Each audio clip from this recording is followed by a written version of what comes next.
Have you ever wondered what makes people click, or what makes a video blow up on YouTube? Well, in this video I want to talk about your thumbnails and the psychology tricks behind creating viral or competition-beating designs. I personally use this method to generate hundreds of thousands of views on videos. First, we'll start with a DFC strategy, then I'll break down my 3 golden design rules, and finally I'll cover the differences between thumbnails for suggested traffic and thumbnails for search traffic. They aren't the same, so you need to change your angle slightly depending on your target traffic source. If you get these 3 points right, even just a little, then you have mastered 50% of what makes videos go viral.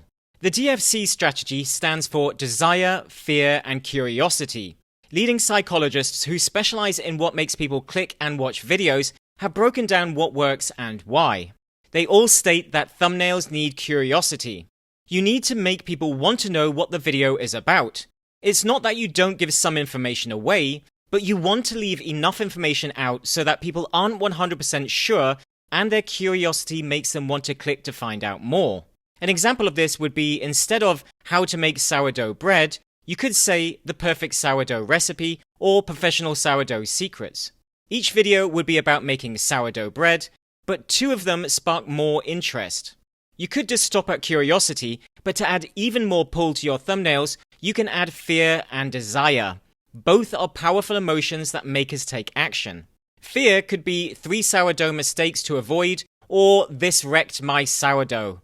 Desire could be bake award-winning sourdough, or my 5-minute sourdough recipe.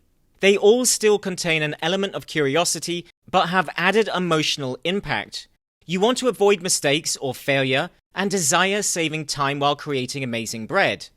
These 3 changes alone will automatically increase your thumbnail click-through rate. But there are other design mistakes that can damage your results and stop people from clicking. So here are my 3 golden design rules to clickable thumbnails. Number 1. 3 to 4 words max. It may not always feel possible, but after creating hundreds of thumbnails, I've noticed that the ones that have 3 to 4 words always perform better. This is because the words stand out more. You'll also want to use bold text that can also be read on mobile devices. Number 2, you want an image that pulls attention and conveys what the video is about without saying anything. This is a great way to tell a story without using extra words.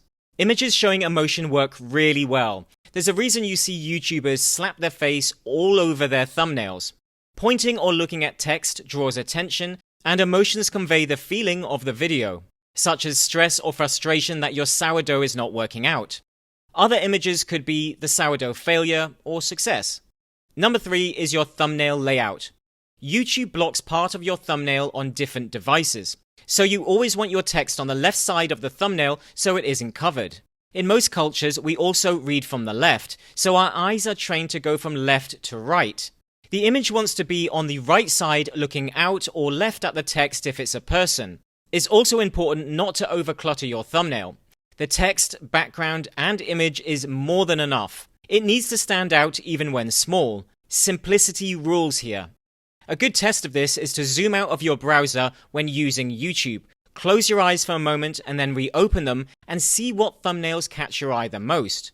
You'll realize that the bolder ones will draw your attention more. And finally, what's the difference between search traffic and suggested traffic when it comes to your thumbnails?